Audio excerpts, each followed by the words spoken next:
moment de prendre la parole cet après-midi, je suis habité par une émotion difficile à contenir pour un sportif. Un sentiment que très certainement des Sénégalais ont pu éprouver peut-être dans le lointain début des années d'indépendance avec la construction du stade Demba Diop ou alors au début des années 1980 avec l'érection du stade Léopold Senghor. Mais ce jeudi 20 février 2020 est à n'en pas douter un grand jour pour le monde du football, le monde sportif et plus encore pour toute la jeunesse sénégalaise avec ces cérémonies de pose de la première pierre du stade du Sénégal. Dans cette nouvelle ville de Diamniadio, porte d'entrée de notre pays dans l'ère de la modernité et du développement. Un autre grand jour, devrais-je dire, car avant celui-ci, Monsieur le Président, vous avez fait vivre au monde de la lutte son grand jour avec l'érection de la première arène nationale de notre histoire sportive et quelques mois après, au monde du basket, du handball, des arts martiaux, du volley, de la boxe et de tous les autres sports de salle, ce beau temple qu'est le Dakar Arena qui suscite l'admiration et le respect de beaucoup de nos collègues dirigeants sportifs des autres pays africains. Monsieur le Président, à l'occasion de l'inauguration de ces belles infrastructures que je viens de citer, vous promettiez à tous les sportifs et à la jeunesse de notre pays d'ériger sur le site de cette nouvelle ville de Diamniadio un stade moderne répondant aux normes internationales avec des aménagements spécifiques permettant d'accueillir non seulement le football mais aussi d'autres disciplines sportives. Cette cérémonie d'aujourd'hui devrait finir de convaincre les plus sceptiques sur votre volonté de porter le sport en général et le football sénégalais en particulier à des niveaux d'organisation, de rayonnement et de performance jamais atteints dans l'histoire de notre pays. Personnellement, en tant que président de la Fédération sénégalaise de football, je peux témoigner en toute objectivité à quel point votre accession à la magistrature suprême a constitué un déclic positif pour le football sénégalais, et ce, dans toutes ses dimensions. Je vous épargnerai une longue énumération des réalisations et performances dont vous avez été l'inspirateur et le catalyseur depuis 2012, année de votre première élection à la présidence de la République du Sénégal. Mais permettez-moi, Monsieur le Président, d'illustrer mes propos par 3 exemples tirés du vécu récent. Monsieur le Président, il y a quelques années, quand nous vous avons expliqué la nécessité pour notre équipe nationale A et son encadrement de travailler, de se préparer et de voyager dans les conditions optimales, vous avez donné les instructions idoines à vos ministres compétents. Vous me permettrez de citer donc nommément notre ministre de tutelle, le ministre Matar Ba, sans qui vos instructions n'auraient pas pu se concrétiser aujourd'hui. Depuis lors, l'équipe nationale A du Sénégal a gagné pratiquement 98% de ses matchs à domicile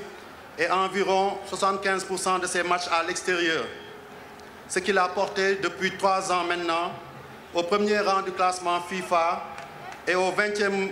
rang mondial en 2019 et en 2020, un record pour notre football. Deuxième illustration, Monsieur le Président, en 2015, vous avez accepté à notre demande et celle de la CAF d'organiser la même année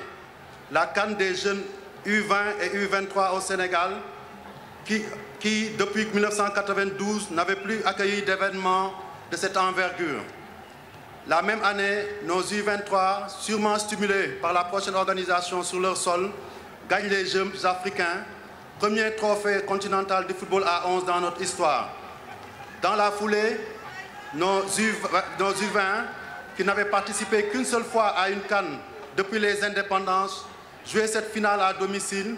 avant de se hisser jusqu'en demi-finale de la Coupe du Monde de la catégorie en Nouvelle-Zélande, résultat le plus abouti d'une équipe nationale de football dans une telle compétition. Enfin, Monsieur le Président,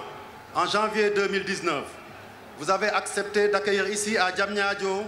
dans le magnifique centre de conférence Abdou Diouf, que vous veniez d'offrir aux Sénégalais, la première édition des CAF Awards,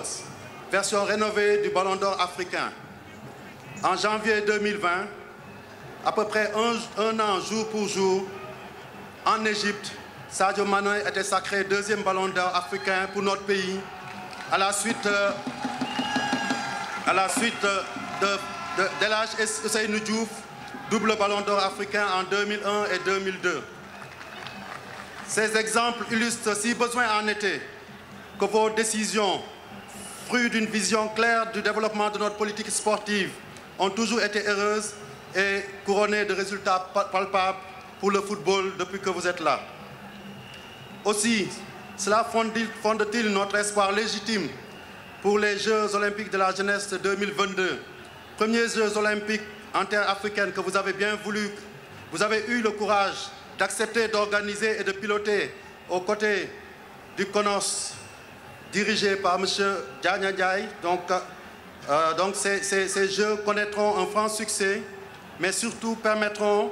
de laisser un héritage immense en termes d'infrastructures sportives et de facilités qui vont faire basculer définitivement le Sénégal du sport dans l'ère de la modernité,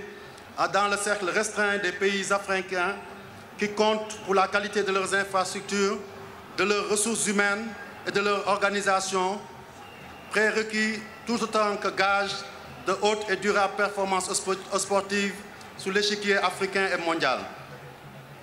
Monsieur le Président, pour parler comme dans l'air du temps et sans faire dans l'ésotérisme sur la date d'aujourd'hui, 20/02/2020, cette pose de la première pierre lance la version 2.0 de votre plan Sénégal émergent dans sa dimension sport. En effet, Monsieur le Président, vous démontrez encore une fois que la superficie, le nombre d'habitants, la richesse d'un pays ne sont pas les seuls déterminants d'un avenir radieux pour une nation et sa jeunesse. La vision claire et déterminée de son leadership, avec comme caisse de résonance l'adhésion et l'engagement de tout un peuple derrière, valent aussi par leur caractère décisif. Il n'est pas besoin d'être aujourd'hui fin observateur ou analyste méticuleux pour comprendre que la construction de l'arène nationale, celle de Dakar Arena, du stade de Diamniadio, l'organisation des prochains JOJ 2022 avec son lot d'infrastructures nouvelles ou rénovées, sans oublier l'ambitieux programme de rénovation et de modernisation du stade Léopold Senghor, la construction et ou la rénovation de 4 à 5 autres stades dans les autres régions du pays, sont la déclinaison d'une vision et d'une volonté politique forte de doter le Sénégal d'infrastructures propres à développer horizontalement à l'échelle nationale, à se développer horizontalement à l'échelon national, mais aussi et surtout à placer notre pays dans le club fermé des nations africaines capables d'accueillir les compétitions internationales les plus importantes de la CAF ou celles intermédiaires de la FIFA. Malgré